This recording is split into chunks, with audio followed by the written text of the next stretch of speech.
Well, good evening. How's everybody doing? This is a little louder than I thought it was going to be. Sorry. How's that? Is that better?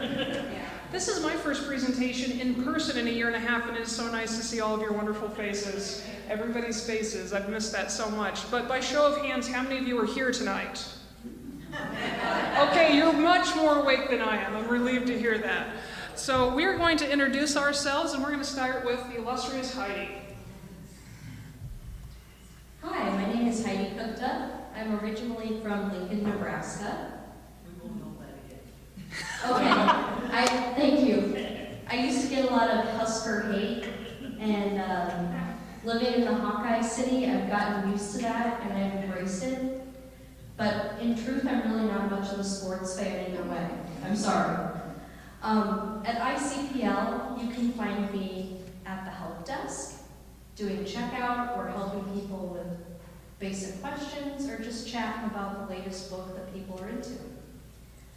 I also head up the at-home program, which we'll talk about a little bit more in depth later. But basically, it's a great program that delivers library materials to your door, if that should interest you. I also do deposit collections. I think this facility has a deposit collection, and we'll talk a little bit more about that later as well. I also do jail services. I am an amateur gardener, and I just moved into a new house on the north side, and there's lots of landscaping opportunities. By which I mean it's almost a blank slate. There's a lot of trees and then just a lot of space, so that should be interesting. There is a native Iowan prickly pear growing in my yard. So I have a cactus that's about 3 feet wide, just growing in the yard. It's very interesting. It's flowering right now. You can. But it's called prickly pear for a reason. Okay. For a long time, I had 2 bulldogs, and they have both crossed over the Rainbow Bridge. But I am an animal lover, and I can't wait to get a new dog. I also have a 1.5-year-old daughter named Violet, who I look forward to growing up as a library kid. And I enjoy cookery and general DIY homey things. And I will pass the mic back to Sam. I don't want to follow that. I have nothing like a prickly pear or a cute baby. I got nothing. I am your new Community and Access Services Coordinator. I joined this community in September because I thought, why not uproot your life in the middle of the pandemic? That might be fun, and it has been. It's really proven to be a lot of fun. You get to find me at the help desk. I'm also supporting the marketing and outreach teams, so this is a delight to be here tonight with you and see what this looks like in the community. And then occasionally you'll find me on the bookmobile. They actually gave me a license, so you might want to walk across the street once, twice, and then thrice, because I'm still learning. I came from Burlington, Iowa as the Public Services Manager there for the last 13 years. I have served as your Intellectual Freedom Chair for the state of Iowa for the last 5, as well as your ALA, American Library Association Counselor. I had to give up that gig though because I was just successfully elected to the Executive Board of the American Library Association, and so I'm enjoying that right now. I am an author and instructor for marketing. That's my side hustle because millennials have to have side hustles. I like to bake, which means I also need to run, so I like to do 5Ks. And I'm a cosplayer, so when we get back to these Comic-Cons, you will see me dress up as Wonder Woman. It's going to be great on the bookmobile. Don't tell the director, I haven't floated this idea yet. So we would like to talk to you a little bit about COVID response. Would you like to start, or shall I? You can start. I have comments though, I'm sure. Fantastic. So again, I came and joined the community in September, which meant that I was kind of on the tail end of what we were calling curbside services, making sure that those physical materials could continue to go into your hands so that you can enjoy them and connect with us in stories during a very unique time in our shared history. However, I'm also excited to share that our virtual services almost exponentially grew. We now have access to things like the Wall Street Journal and the New York Times. If you have a local library card, you can access streaming movies, you can enjoy local music, you can also download audio and ebooks with your digital services through the virtual branch. So that is something that has continued to grow. While we have seen physical circ kind of stay steady in public libraries for the last decade or so, and then obviously with the pandemic kind of slide down, virtual use has skyrocketed. So that has been one major portion of library services that I've been really proud to observe as a new member of our community.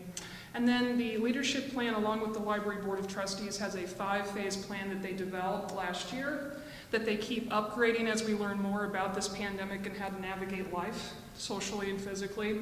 And we are currently in phase 4 of 5, which means we're so close to being fully open again. What are your thoughts about this?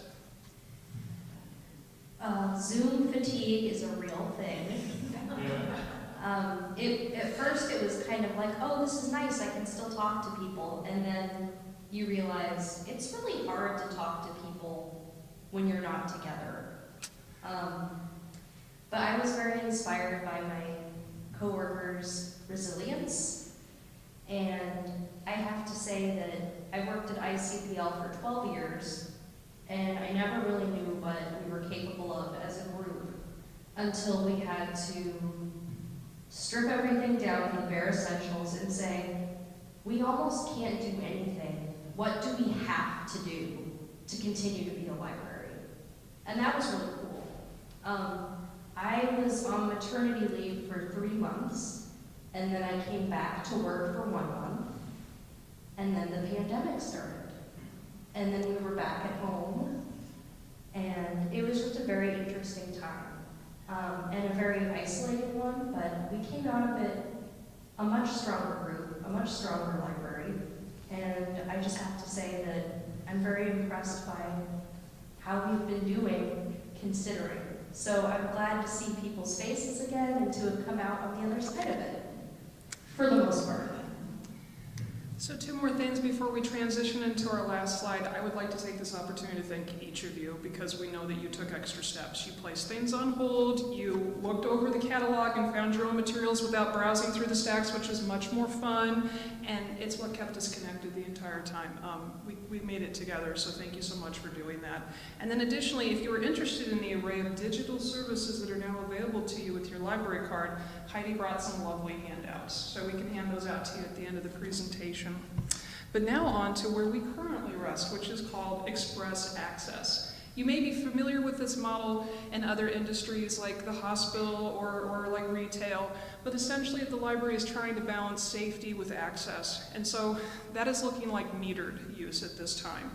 Meeting rooms, study rooms, those enclosed spaces have been closed for this time, but you are invited to come in and browse the stacks and kind of get that serendipitous feeling again of just discovering a title by its cover.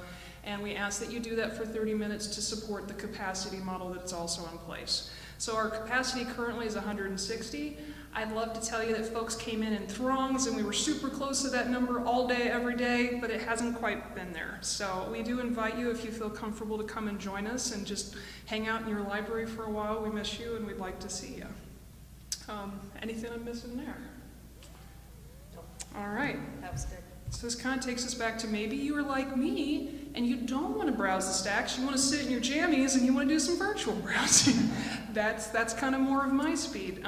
I wanted to share a project that our library team have been developing since the pandemic. Essentially, they've tried to recreate that serendipitous quality of browsing the stacks on the virtual platform of the library website. I'd love to take credit for this, but it totally happened before I even got here. It's just super cool. But essentially now you can virtually browse the stacks, and instead of walking next to the new item shelf, we have a featured space where you can look at all new media, all new books, all new magazines, and see what's been cataloged and brought into the collection recently. If you're curious about what your community members are reading, you kind of want to know what your neighbor's been checking out for those beach reads, we still have a recently returned feature as well, so you can kind of see what's popular and relevant in your community, and maybe you'd like to check it out too. We have featured collections as well. Our selectors in the collection development department feature collections all the time. Right now they have 4 Pride lists so that you can see what's upstairs for Pride, downstairs for Pride, in the children's, but also our audio visual. But then I really like Surprise Me the best, because essentially it's like a game. You can kind of roll dice and then it will just give you a random title. And I kind of enjoy that a lot. But then again, you can of course browse the shelves as well. This is a tool that was built completely in-house. It's unlike most things I've actually seen in other public libraries, and I have a lot of experience in those, so I'm very proud of Iowa City Public Library for developing this. And like most libraries, we borrow ideas, so this is open source information that they're sharing with communities, not only around Iowa, but I anticipate around the country once they are aware of it and want to borrow it too. So just thought that that would be useful for you to know in case you're not ready to browse the stacks. You're like, 30 minutes, what is this, shopper sweeps? I'm not ready to just shop this fast. I need to browse and take my time. So that's useful. But then we have an array of online classes and events. You were Zoom fatigued, but maybe there were some good things about those you'd like to share? Oh, yes. I very much have enjoyed the virtual lineup of classes that the library has been doing. Coming up very soon, we have macrame for adults, which has become very popular again since the 60s and 70s. People are making those hanging basket macrame plant holders again, and it's just wonderful. So there's going to be macrame, there's going to be mandala rock painting coming up. We also have been doing craft kits to go for kids, which I think a lot of parents and grandparents have found very useful, especially in the days when pretty much all kids were at home all of the time. And then Facebook Live, we've been doing Try It Out Tuesdays. I know that they're still doing story times in the kids' room. They've been very, very hard at work with that throughout the whole pandemic. And another thing that a lot of people don't know is that you can go on our website, and most of the like the author talks and the Weber Days programming we have and those kinds of things, most of those things have been recorded, and you can watch them. For example, if you go to icpl.org/Weber, you can watch a recent talk about an Irish family, and that was very cool. So, you can also go to the the ICPL YouTube channel and see a lot of those videos as well. You know what I like about online programming? They don't age gate it. So if I just need like a relaxing moment and Miss Karen to read me a picture book, nobody knows. I haven't told Angie that, but I listened to Miss Karen's calming voice talk to us about the crocodiles just last week. And it was very helpful for me to get back into the zone for work.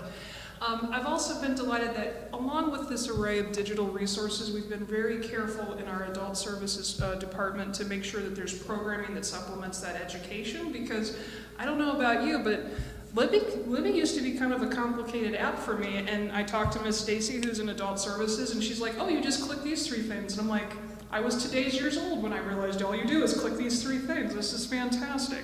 So I'm really just sort of proud of them. I used to be a programming librarian, and then I came to Iowa City. I'm like, oh, now I know what programming librarians are all about. This is amazing. And Miss Heidi again brought us some of our summer windows in case you didn't get one of these in the mail, and it was jam-packed with programs for babies to grandparents for all summer long. It's a lot of fun. Which leads us to another digital innovation during the pandemic. Our app on our phones, anybody have the ICPL app on their phone? It's okay, I wasn't expecting us to like light it up like a concert or anything. It's good that you maybe don't have the old one. It's getting a little old, a little outdated. It's not really compliant anymore with the app stores that are available for your digital devices. So again, the ICPL team built one in-house so that it would be responsive to your needs. So we have a new ICPL app that lets you put your library barcode in, so you can use that if you've forgotten your library card.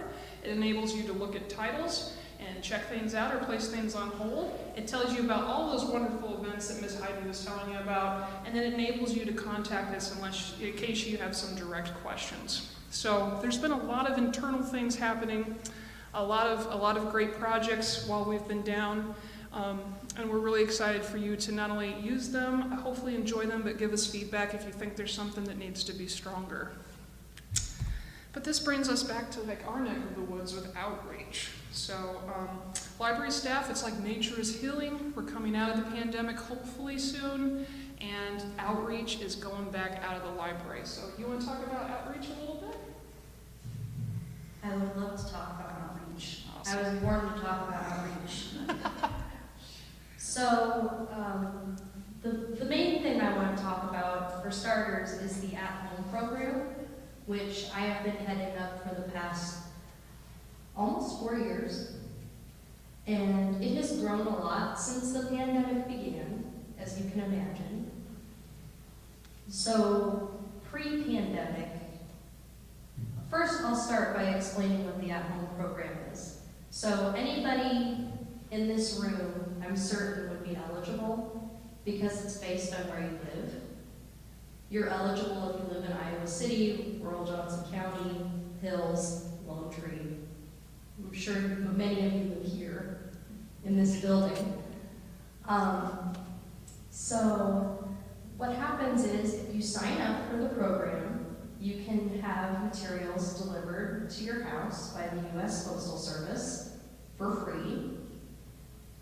You can request materials online. You can call us to request the materials, and we'll deliver them as soon as they're available. All it takes is signing up with a brief, questionnaire and signing permission for us to keep that information. And I really love it. I'm able to talk to a bunch of different, very interesting people about what they're reading and what they're interested in. And I'm able to provide information and, more importantly, entertainment to folks who might have a hard time seeking it out otherwise. So, when I started working with the at-home program, there were maybe about 35 to 40 people using it every month. There were about 100 people signed up, but there were only about 35 to 40 who were consistently using it month after month. Maybe at different, people kind of phasing in and out of being heavy users. But then last year, those numbers started going up. And so far in 2021, we've been averaging 80 different people requesting things through the at-home program every month, which I'm thrilled with because it's a community need that we've been able to meet. And we've been able to do it safely, and I think that's amazing. The deposit collections are, more broadly, I would say the deposit collections are books we take to community sites. There's many of them. There's the neighborhood centers of Johnson County. They have books. Prelude, they have books. The Crisis Center, sometimes I take books to them. I also deliver large print library books to many retirement communities, including here. Right. How many people knew that there was a rotating collection of books here? Everyone, many people. A lot of people knew that. That's cool. I have a lot of fun picking out those books.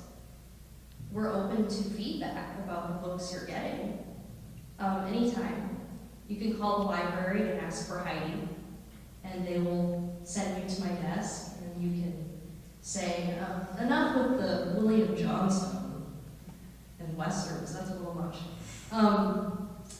But yeah, so deposit collections, we used to only have 3 sites at retirement communities, and over the pandemic, we bumped that up to 9. So, that's good. And I think we could even do better than that, because there's a lot of retirement communities in Iowa City. The Bookmobile is a beautiful thing. I also brought Bookmobile schedules So if anybody wants to pick up a recent bookmobile schedule, you can do that after the program too. Does anyone here shop at North Dodge Hy-Vee? Oh, yes. Ooh. They go to North Dodge Hy-Vee. Yeah. Wow. So you can plan your grocery store trip Right. around the bookmobile. But unfortunately, I do not drive a bookmobile, so I'm going to pass this off to Sam for some insight. Thank you. So before I share about the bookmobile, this gives me an opportunity to honor my colleague. I would love to continue to expand at this rate, but we're going to have to figure out a way to clone Heidi, because she's just wonderful. One of the most joyous parts of my day is overhearing conversations she has with our community and just staying connected with them. And it's good on both ends, because we wouldn't enjoy their company either if we didn't have this program. It would be members of our community that we don't get to see. So this is really joyful on both sides, and I really applaud you for the work you do in the expanded deposit collections, and thank you for using them. That's wonderful. What's really great about the bookmobile is it is your library on wheels. If you want to return your materials there, if you want to sign up for summer reading there, if you need to use Wi-Fi, need to cool down for a little while and hang out with us, you need to check out books, we're there for you. We have 25 stops every week this summer. We will also be at places like story times in the park and parties in the park. You can anticipate us being at Pride and a couple of community events this summer, and it's absolutely a joy. We run the bookmobile year-round, and I'm really proud, again, before I came, but when the derecho occurred in this community, the bookmobile was out there providing Wi-Fi access to those who needed to fill out government forms, make sure their family members were safe, and just stay connected during that time. So the bookmobile has many purposes, and we're really happy that you utilize it. It's also our birthday. I don't mean to brag, but I think we look pretty good for 125 years old. And we wanted to celebrate with you in person, but we've had to modify how we celebrate together. And so we've created a space where you can share your library stories at icpl.org/125. This is also where you can kind of go and remember wonderful highlights in our community that were sponsored or made manifest by the library. We do have a current summer reading challenge, and I implore you all to sign up. We have almost 1,000 people registered at this point. But if we're going to get to 125,000 books, that's 120 and some change books a piece. Yeah, and that's too, I don't read that fast. I read very slow, to be honest. I do too. I'm going to need your help with those books. So you can sign up and win prizes with us all summer long. And then we're just doing kind of a nice series of programs throughout.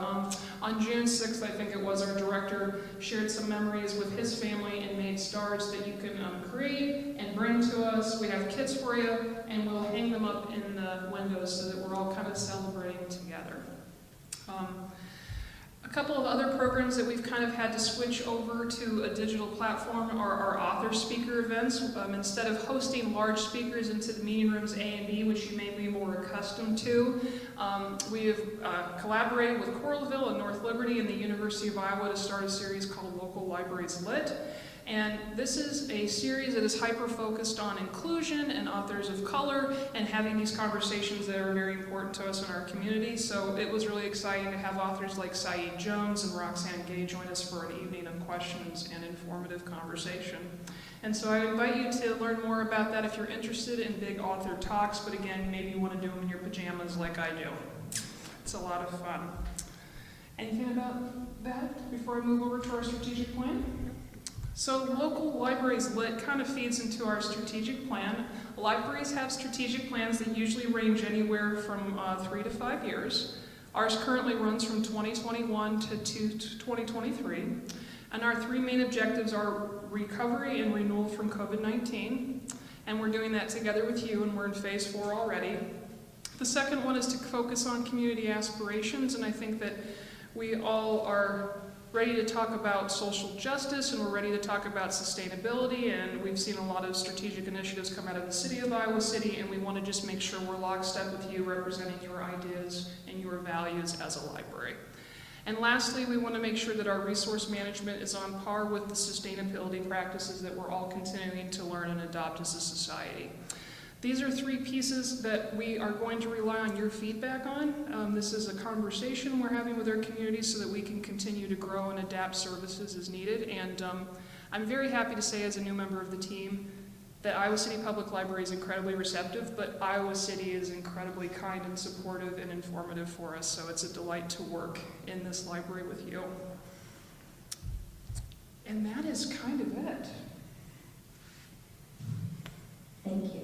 Thank you. I do want to mention that if anybody is interested in joining the at-home program, I did bring many sign-up packets. So just ask me if you'd like one. Okay. Okay. All right. Do you? May I say something? Yeah. Last year, I'm going to cry, we had an emergency in our family. Cancer and divorce, it was very ugly.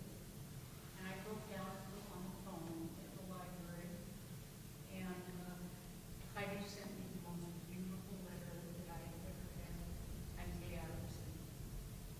Oh, wow. Heidi sent you a letter? Oh. Oh. Nice to Thank meet you. Yeah, thank you. Yes. Now that you say that, I recognize your voice. Yeah, okay. I'm not crying, Heidi's crying. That's just, I meant to ask, does anybody have any questions for us too that we can field for you while we have you together?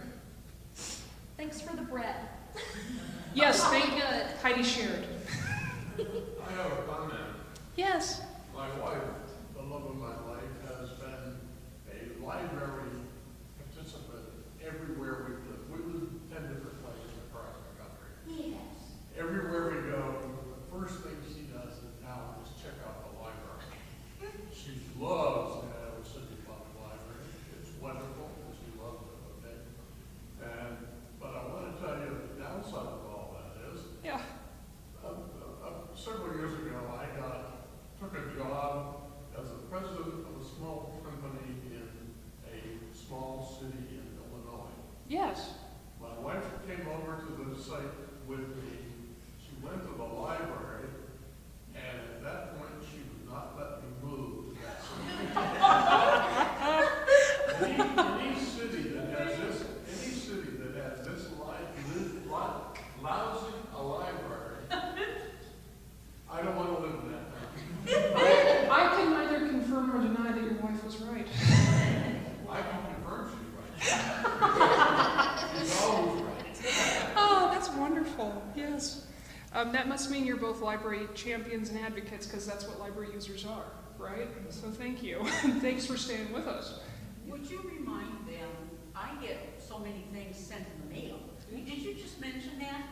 That you send books in the mail? Yep, Oh, and I must be your top client. Surprisingly, there are people who beat you. Are you kidding? Oh my God. Well, I call them the most. You do good. You do pretty good. You do pretty good, but I mean, there are some people who get like 10 books a day, I swear. Oh, really? And that's our max. You can get 10 books sent a day. So if we just sign them all 75 up total. for summer reading. Yeah, so Hi. Could you talk just a little bit more about Libby and also the new video streaming service that you have in conjunction with that? Definitely, yes.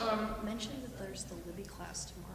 So there is a Libby class tomorrow if you're interested in understanding the logistics of this app. Essentially, this is a third-party platform that we are in collaboration with the other libraries of Johnson County on providing for our patrons, and essentially the selectors from all Johnson County libraries select materials, and then we pool together so that you have a larger array of things to check out from. So Libby is a third-party app that enables you to not only download ebooks on your phones and devices and laptops and e-readers, but also audiobooks and magazines. And what's really nice about them is you're never going to get a late fee because they just automatically go back to Libby when you're done. And you can set the settings on Libby so that if I'm reading it on my phone on my lunch hour and then I go home at night to bed and I have my e-reader on my bedside, it will sync it up. And that's a lot of fun too. So I would highly recommend, if you have time at 7 o'clock tomorrow, to join Miss Stacy, and she'll talk to you about all the hot tips and tricks on Libby. Canopy is our movie and document streaming app, and that's wonderful. You get 10 tokens a week, and you can download movies for free to stream. And we have a wonderful array of documentaries, but also British television if you're a fan of that like I am. But then also Canopy Kids, which is completely unlimited. You can have as much streaming as you want, and it's the PBS catalog and a lot of educational materials. So we found those to be very popular with caregivers and grandparents. Yeah. Yes, hi. Hi, do we have to register for that, Libby? Is there- Yes, so if I can exit out of here, do you mind if I drive and jump onto the internet? I can show you all where that would happen. So let's see here. So we're going to take you to icpl.org, and you will be able to see the array of programming that you can sign up for free, I think. Well, I have done it before. Oh, okay, yes. I saw Roxanne Gay. That was a really great program. Right. I follow Roxanne on Twitter, and I think that she felt that was an informative conversation on both ends, so that was really exciting. So it's magic. I have it here, and maybe Lindsay can help me. Help me, Lindsay, please. It's really weird. I'm sorry, was the question about Libby or about Registering for the class. registering for a class? Yes. So essentially, you'll visit us at icpl.org, and you'll see at the top bar a tab that says Calendar, and if you click that, it kind of opens up this whole new world of programs for you. And worst case scenario, I'll pop over and show you on my phone afterwards. Yeah, I have no idea. But what they're going to do is they're going to ask you for your email address and just like your first name so that they can send you not only a reminder that Libby's coming, because I need those reminders the day before, but also the Zoom link so that there's like an element of security and safety so folks aren't Zoom bombing accidentally getting into the wrong class. Any other questions or comments we can field while we have each other? Yes, hi. I know the West Side Hotel has a bookmobile stop right at Oakville. What are our chances? Right at Oakville, what are your chances? Well, I'm your guy, so it's nice to know that you're interested, and I will run that back to the bookmobile assistant and say, I've had a direct ask. And I'll see what we can do. It would probably have to occur in September when we have our new rotation. But maybe we could set up a special spot or like a stop or two too. I'd love to chat with that. Maybe I'll talk to Lindsay about who I connect to with that. That's great.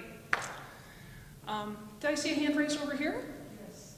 I do not have an Iowa ID yet. Do I need one? I mean, I live here, but I have not changed my ID yet. Great question. We're trying to get flexible and work for you. So if you don't mind bringing your photo ID to prove that you're you, and then just like a piece of mail, that could be like an email bill, it could be a letter from a friend. Both of those pieces together will more than satisfy what we'll need for a library card for you. Yeah. I thank you all for the gift of your time in this space together. This has been a joy. I think I'll continue to do presentations in person again because I like this way better than Zoom fatigue. How about you? Yeah. All right, well, I hope you all have a terrific night, and we'll come and say hi if you'd like any of our delightful handouts.